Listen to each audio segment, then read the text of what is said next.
Welcome to the Samueletini Show, where business, innovation and sustainability converge to drive progress.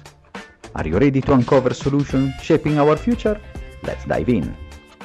Welcome to a new episode, and today we are going to discuss an important topic, something that is really dear to my heart. I still remember when also as a young boy I was singing Laudato Si in church and then with the scouts and others. So I'm here today with somebody that is at the forefront of the Laudato Si movement, the executive director, Dr. Lorna Gold.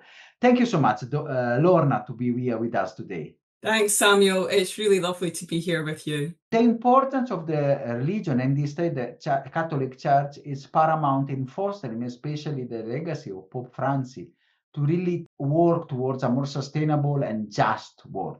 Before going into the encyclical and the work that you are doing daily with the Laudato Si movement, can you tell us who is Lorna, how you have entered this world of sustainability? Yeah, good question, Samuel. I don't think in my wildest dreams I would have imagined that I would be doing the job I'm doing today and having this role within the Laudato Si movement, which has involved working so closely with Pope Francis over the past number of years. I think if I go back to the start, I think my interest in this topic really started when I was a child. I grew up in central Scotland in the shadow of a massive oil refinery in Grangemouth. And you could see the impacts of that oil refinery from our front door. And it was so obvious to me the impact on the environment. But I also knew at the same time, all my neighbours and indeed some of my family worked in the oil refinery or on North Sea oil. So this was like, it was part and parcel of the community, as well as something that I could see was destroying our environment. I did my first project on global warming actually when I was 14. And believe me, I wasn't a child genius. I didn't invent global warming. That's 40 odd years ago. But it was already an important topic being taught in schools in Scotland. And I remember being so shocked that this was actually happening. And yet here we are, our economy is being driven by oil and fossil fuels. So from there, I went ahead, I did a degree on economic geography. I then did a PhD where I delved into all those alternative economy ideas that were already out there, ecological economics, community-based economy. And I actually coined the phrase in my PhD, the sharing economy. The sharing economy for me wasn't what we know it nowadays. Like you say sharing economy and people think of companies like Uber or Airbnb. But for me, the sharing economy was about a community-based economy and about mobilizing assets in a more just way because so many assets are underutilized. So from there, I moved into policy and campaigns. I came to live in Ireland, worked with Trócaire, which is the Irish Caritas organisation, and got very involved in the whole area of sustainability and particularly climate justice. Climate justice for me became very much a focus because of the work that we did in Trócaire. I spent quite a lot of time in Africa and Latin America doing research around the impact of climate change on rural agriculture. And that was the spur for me in terms of this work. That whereas it was the canary in the coal mine. Here in Europe, we couldn't see the impacts. And yet our farmers who we worked with were telling us the rains are not coming. And when the rain comes, they're coming too heavy. We can't plant. So we could see so much of this work was being unravelled before our very eyes. And the humanitarian cost and the suffering was very real. So that's what got me into this. And then Laudato Si came. Then Pope Francis came. Pope Francis becoming Pope coincided exactly with me becoming a parent. And to me, those two things went side by side.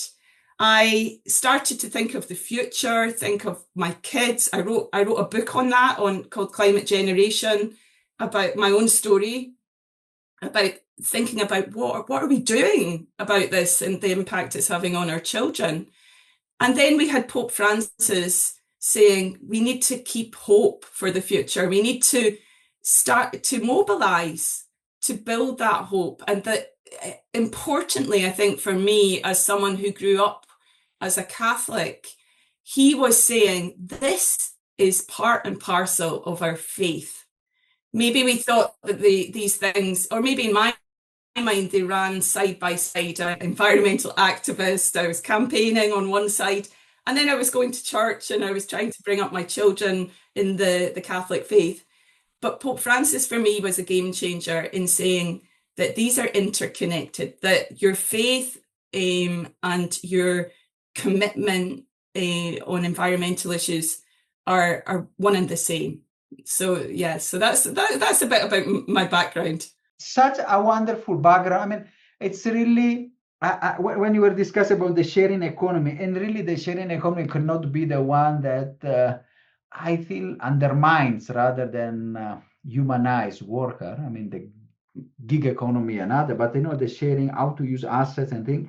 And what I really like, the hope for the future and the connection and the role of religion. Sometimes I agree with you, was that this connection. Sometimes you go to church, you pray God, and then on the other side, during the, let's say, lay or mundane world, you behave in a totally different way. I think that Pope Francis put that together, especially on the environmental side. And you mentioned 2015 being one of the important, let's say, milestone, because the world was, I think, also a bit shocked or taken to a storm, like with the new encyclical, the Laudato Si, that really started the movement. So for the listeners that they might not be very familiar, so with the encyclical, even with this war, what it is, and that, can you explain a bit what it is and also the main concept and themes?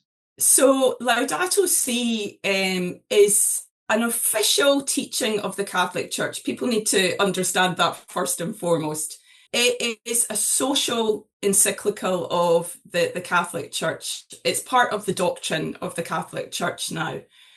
And that's really important. It isn't kind of an opinion of somebody. It's official teaching.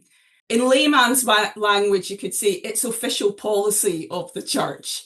And that's important because it means that it is intended to inform the faith of the 1.4 billion Catholics who live on this planet.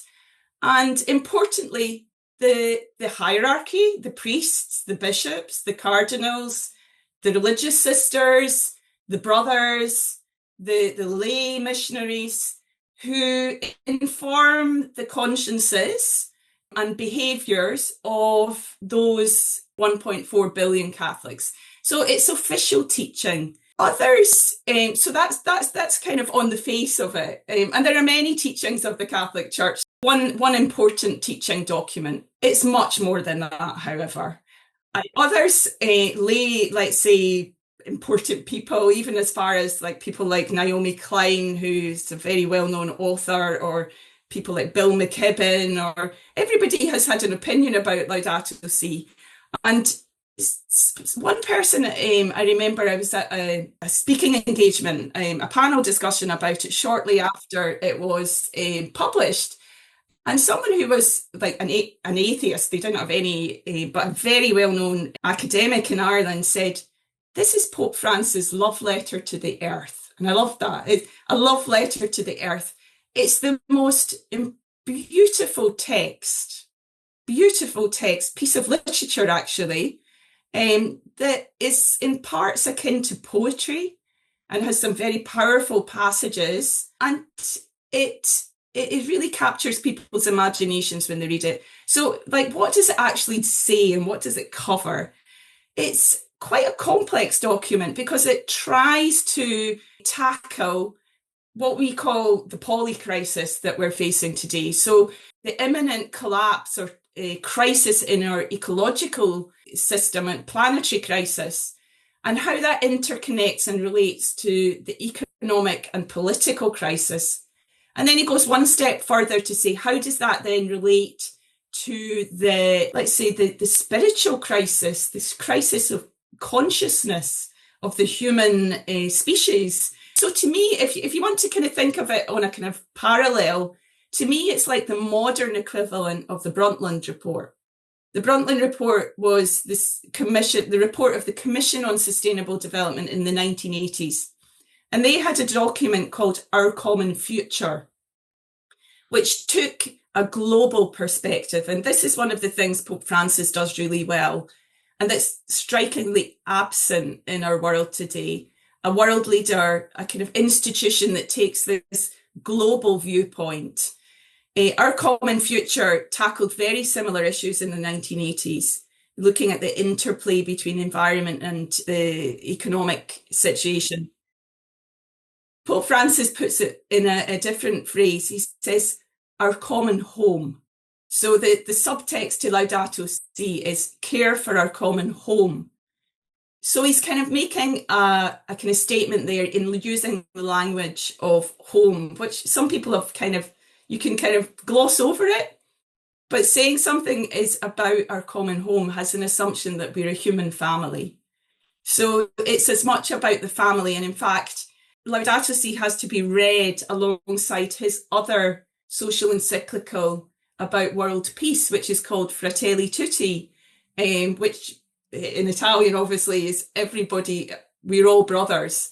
But I think gender, let's be in a gender sensitive way, we would say we're all brothers and sisters. So he calls, these go hand in hand, care for our common home and recognizing we're all brothers and sisters. Fantastic, Lorna. I can see, it's also in the tradition of the church that dates back to the Second Vatican, I think, Council, in English, from the Populorum Progressio and the discussion. But really, Pope Francis went a step ahead, on this work. And really, what struck me when we read and discuss and see, really, how you critique what is there now, our mode of behavior, especially in the Western world, but also here in the emerging market in Kenya, is really coming. The consumerism, a sustainable economic, a sustaining model, this throwaway culture and everything. So in your experience, and also maybe you can share a bit also about the movement, how this faith debate framework can help shift really those mindsets that they seem so ingrained in our economic models? It's a really good question. And I think that it's one which really, in a sense, ties back to my kind of early work, where I was looking at the whole area of sharing economy or economies of communion. And I think that faith offers so much richness in this whole area. I think first and foremost, it points to a faith approach, points to a different anthropology. We don't often think about economic kind of thinking in terms of anthropology.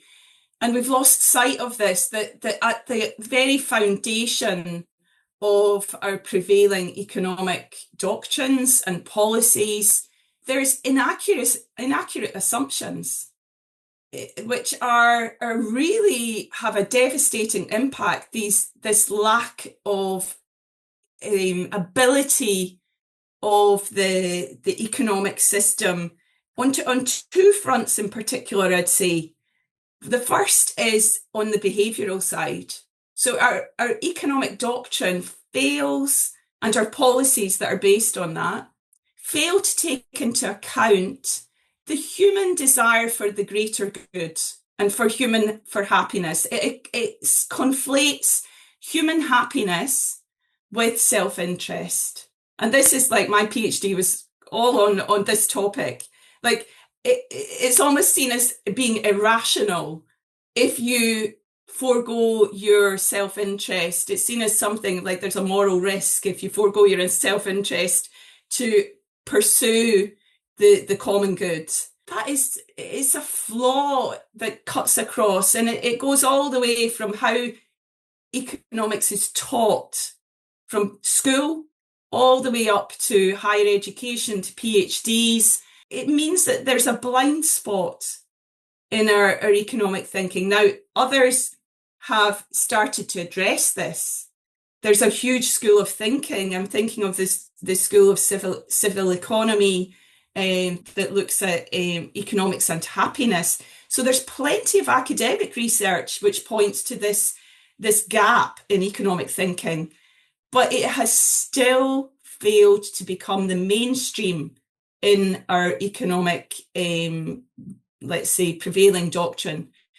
This and faith has a lot to say about that. Faith has a lot to say about that anthropology. The second big flaw in our economics is around our planetary limits.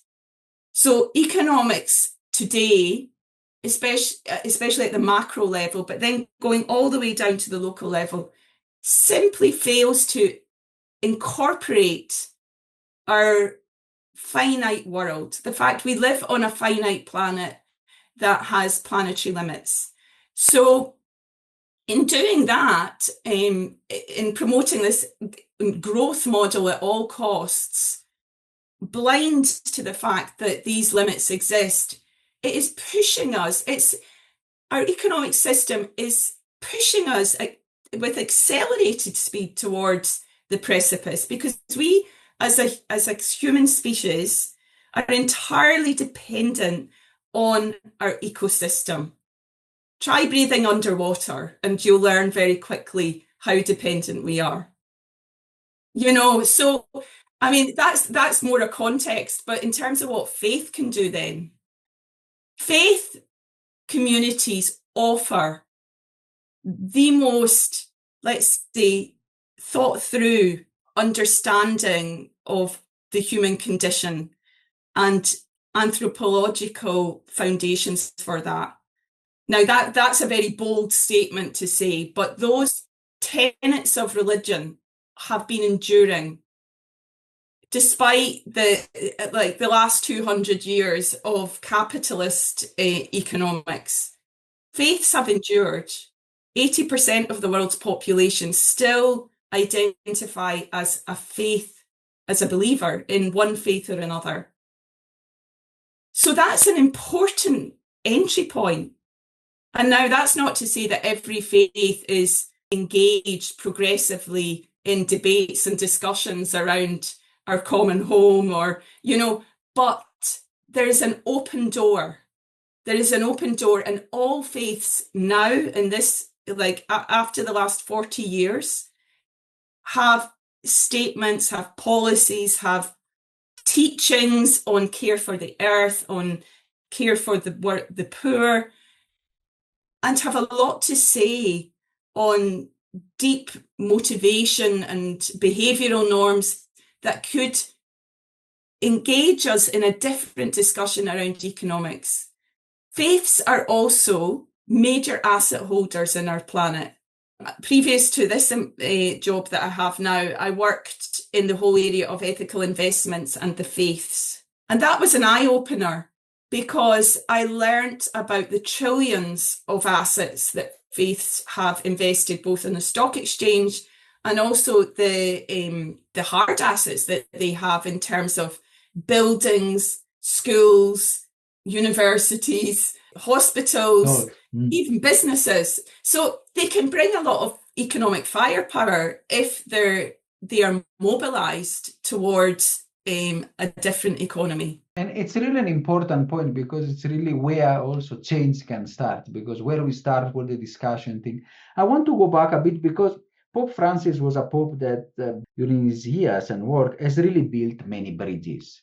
He went for the people on the last. He also built bridges with other faith and religion. I think, if I recall correctly, was the first and only pope that since centuries set foot on the Arabian Peninsula, for example. The discussions on interfaith discussion and declaration.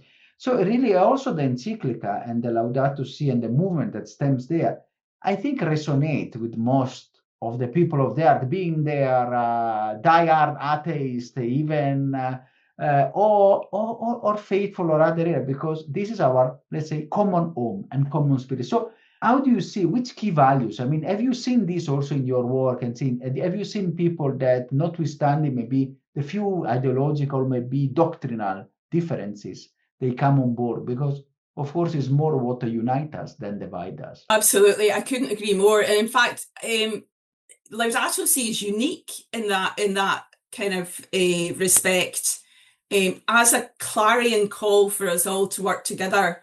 As a church document, it's the first ever Catholic document that's addressed to all people on the planet.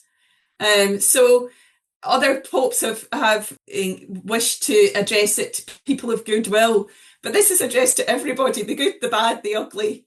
We're all in there precisely because we all share one planet. And I think also the document Laudato Si was created in a process of dialogue. And that's really clear in how it's written.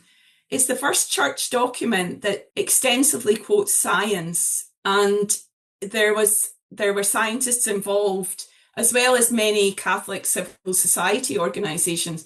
So that gives a really good foundation for engaging people.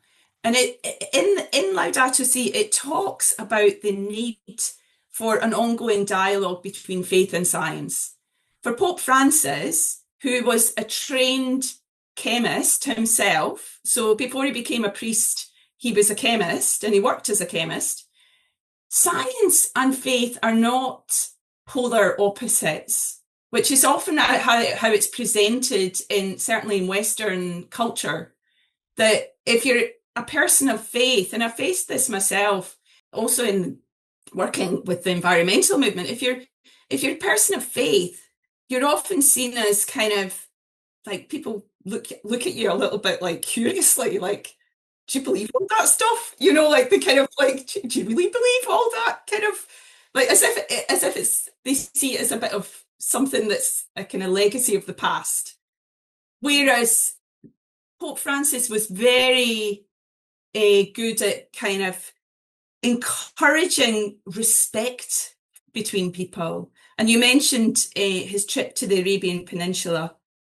He really reached out to Muslim leaders in particular and formed friendships with key Muslim leaders and encouraged collaboration on this topic, and on the whole area of peace.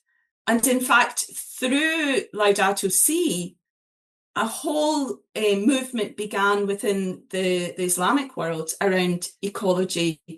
And just last year, a group of in the Islamic world, there isn't a pope, so it's not like a pope can issue a document for everybody, but a leading group of Islamic scholars published a teaching called Al-Mizan, the balance, which is the equivalent to them of Laudato Si.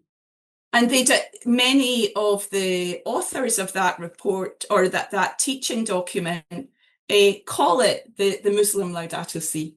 And it's a very beautiful document, and it provides a real opportunity and a platform for dialogue where the Islamic tradition and the Muslim world doesn't have to look to the Catholic world or the Christian world for these teachings. They are inherent within the Quran and within other Islamic teachings. So I think that's a really important opportunity, like for Muslim-Christian dialogue, and it's one of the things that really strikes me in my work is working together in a practical way for the good of the environment or ecological projects is something that all faiths can do together.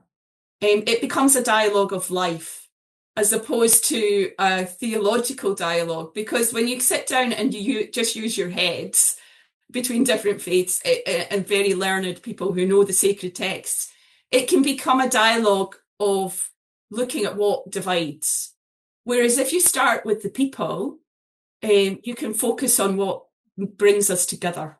And that is really what we're seeing in the movement. It is this dialogue of life. Are these opportunities to work on common projects of reforestation, of cleaning up our local areas. So it's a really powerful witness as well to unity amongst different faiths. And it's really an important part, of the movement and things we always stressed all over during many episodes, notwithstanding the divide, ideological, political, religious, and others. We all breathe. We all want a clean environment. We all want to raise our kids and our grandchildren in an art that is not even maybe the same as we found it, but maybe even better. So that helps a lot, and I think it is a long-lasting legacy of Pope Francis. And to dig a bit deeper, how the church approaches sustainability, environmental stewardship. There is a discussion a lot about integral human development, sviluppo integrale umano in Italian. So how this guides really the teaching of the church, how this also during the years of Pope Francis has changed also how the church work? It's a really good question, and I think it's on a number of different levels. So this approach of integral human development really, it dates back to Populorium Progressio, which you mentioned earlier, which was at in the 1960s when the Second Vatican Council. And it really was a counter to this idea, which sadly is perhaps even more prevalent today, that human development is a single kind of unidimensional issue. So like conflating human development with economic development, and a particular kind of economic development. So this idea of integral development is about looking at the whole human person, but also looking at the whole human person in the context of our interactions with our environment. So that's the dimension I think that Pope Francis brought to this, that to be integral, the integral human development is also about an integral ecology. So you can't have human development without an integral ecology. So how that has kind of played out in the past 10 years, I would say is on a number of levels. One is around the whole area of how it integrates with the teachings of the church, in terms of how we celebrate liturgies, how it finds its way into our prayer life, how it is a part and parcel of our, how it's taught, importantly, the formation of our priests, the formation of our ministries. And that's a slow process, I'll be honest. That is a very slow process. And there have been some good steps forward in that regard. But there's also resistance. I'm conscious of that. The church moves quite slowly when it comes to issues of shifting doctrine. And 10 years is the blink of an eye in the history of the church. But some important initiatives have been made. So, for example, Pope Francis brought in the World Day of Prayer for Creation and adopted this idea of a season of creation for the month of September. It runs from the 1st of September to the 4th of October. 4th of October is the feast of St. Francis. And that is now instituted. The Day of Prayer is in the church calendar. And then this month of celebrations is celebrated in many, many parts of the world, also through the work that the Laudato Si Movement does. And that offers an opportunity for that to become part integral to the celebrations of the church. I guess, but much more can be done. There's now a movement ecumenically to have a liturgical feast which celebrates creation, and that is gathering momentum. And in fact, the last meeting I had with Pope Francis this year on the 29th of January was specifically to talk about this moving forward with this liturgical feast of creation. And that would be important theologically for the church to kind of institutionalize the whole area of ecology and Laudato Si. The second kind of area where it's moved forward is on the whole issue of becoming more sustainable ourselves. So I mentioned about the assets. The Catholic Church has incredible assets, 200,000 parishes across the world, 1,000 or so universities affiliated to the church. What if we could just get all of those, first and foremost, to become carbon neutral or to lessen their footprint? So one of the most important initiatives Pope Francis gave leadership to in this area is the Laudato Si Action Platform, which is Vatican-sponsored online sustainability platform, which is basically Laudato Si Movement is the operational partner. So we run it, but we don't own it. We run it on behalf of the Universal Church. To date, we have 5,000 Catholic institutions signed up to that platform. And that platform, basically, you have to sign up to the platform, you have to come up with let's say, a corporate plan for your organization on sustainability. So we have 5,000 institutions who have prepared plans. So these go from, for example, the Jesuits, who are a vast network in their own right, and how they're going to achieve the objectives of Laudato Si, or the Catholic hospitals, or so that it takes time to do this work. Those institutions, the fact it's taking the platform started in 2020, I've kind of forgotten, but it's a few years old. But once organizations hear about it, it takes time to incorporate that then into your institutional frameworks. But it's really good news that 5,000 are leading the way. And we're just in a couple of weeks, the platform is being completely revamped and relaunched as part of the legacy of Pope Francis during Laudato Si Week, which is the last week in May. And that platform, we hope, will continue to grow and address the sustainability of the Catholic Church. Moves have also been made around addressing the investments of the church, and there was a document called Mensurum Bonum. It's not an official church document, but it offers really good guidelines around how to shift your financial investments towards alignment with the values of Catholic social teaching. So there are shifts forward, and many Catholic organisations have divested from fossil fuels. I think that's a no-brainer, to be honest. I'm a little bit biased here, but I think getting your assets out of the most polluting industries is kind of like, it's a no-brainer. It's a no-brainer. No-brainer for Catholic organisations today. And then finally, the third kind of element for me, so there's the kind of institutionalizing it's more in a faith way, there's the sustainability, but the third one is about speaking out. It is so important that the church raises its voice in favour of, let's say, people and planet. And there's countless ways the church can do that.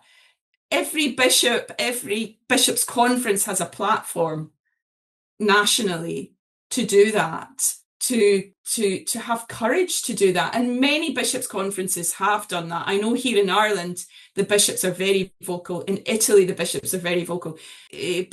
Continental bishops' conferences are very active, especially ahead of COP30, in preparing statements and engaging with climate negotiators around climate change. The Vatican, too, has also raised its voice through Pope Francis, but also through symposiums, statements, and is now a full party to the COP. So the Vatican state is a full member of the UNFCCC COP process. And that's an opportunity to speak up and to speak out. So those are the ways in which it's really moved forward. And of course, we have a movement. And maybe I've forgotten to say that the Laudato Si movement is a lay movement. It's a movement of ordinary people who commit themselves to making Laudato Si a lived reality. And so far we've trained over 40,000 local leaders, Wow. 20,000 of which have received a certification that they're trained in Laudato Si leadership. And those leaders are now present in 140 countries. So this has become a grassroots movement over the past few years. Especially, you mentioned COVID, and it's interesting that COVID for Laudato Si movement was a real spark for growth, because during COVID we offered online trainings, and people felt freer perhaps during COVID to learn about things. And that has continued since COVID. And we regularly train up to, at the moment, our online courses is running, and we have around 5,000 people doing the Laudato Si animators course. It's free, it's online. Anybody can sign up for it at any point of the year. So yeah, it's a great course. And I wanted to ask this question really, how it works, the movement. I mean, also people that are not maybe, let's say, use this center charge connected, can enroll in the movement, can learn from your courses, and how also they can spread them and move to action. Of course, it's open to everybody. So the main way to get involved in Laudato Si movement is to engage, well, to sign up to one of our newsletters, and then you'll start to hear about events that are happening. We do a lot online because that's how we started, was through an online campaign, and a lot of our work is online. Even at a local level, we stay connected a lot by using online platforms. So people can get involved through attending our events online, and then through engaging in the animators course, and also through then becoming connected then. If you do the animators course, we then connect you with whoever's in your local area. People who do the course generally do a project at the end of it, a community-based project, very simple. To get your certificate, you have to do a seed project, which can be simply a presentation to your local community. But then you become connected with other people, which is really a great way to feel involved. And we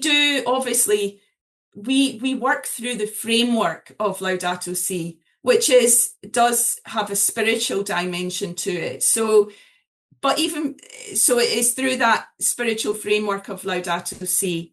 But I think that people who are non-Catholic, who come into contact with that, often find their own spiritual context and it revives their own spiritual tradition, which is a lovely thing. That most of our members would be Catholics because Laudato Si came from the Pope.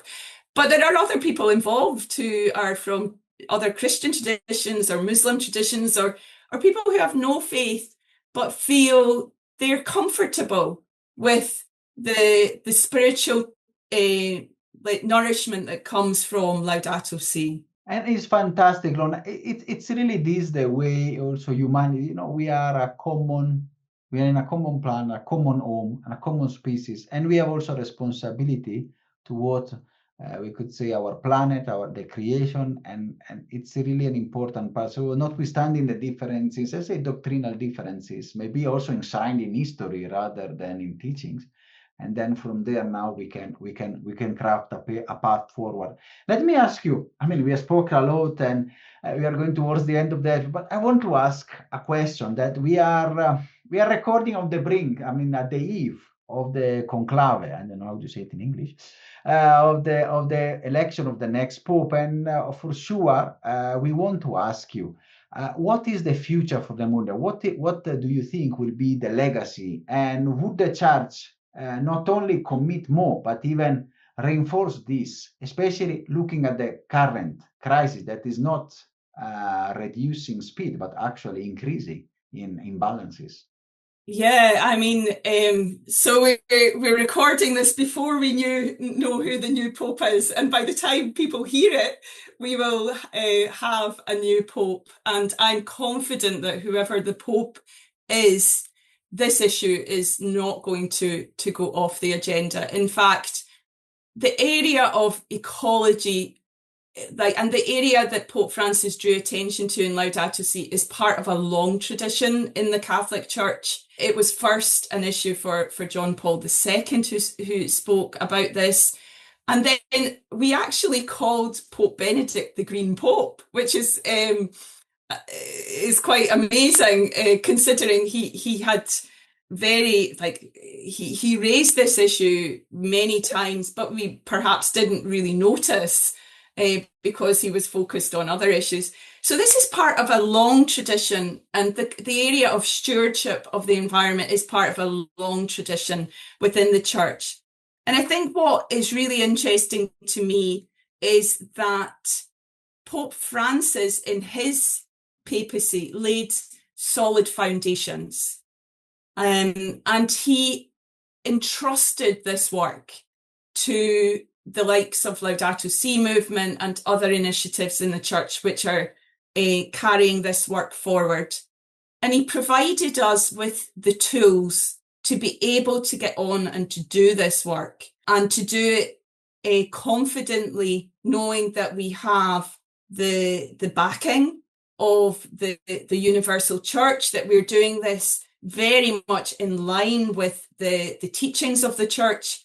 So that is really, really important, that we will continue to move forward. And we have so much support. In particular, this year, we're marking 10 years of Laudato Si. And this October, we have a really important global conference ahead of the COP30.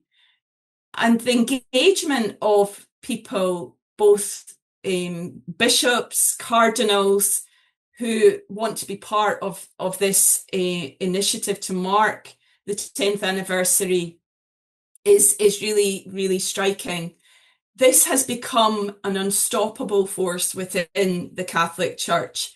It isn't entirely dependent on let's say the Vatican, although leadership is so important, but that leadership comes from many, many different places.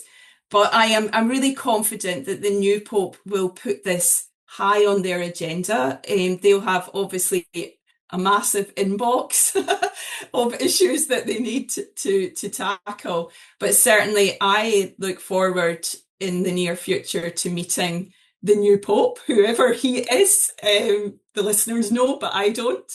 I really look forward to meeting him, as we have with Pope Francis, and to looking at how we can work closely together to ensure that the work of the church in this area continues to grow. Fantastic, Lorna. And as a closing question, I mean, I want to ask, can you share, I mean, since you have been very close to Pope Francis, you have been with him, can you share a moment that really touched your heart within these years?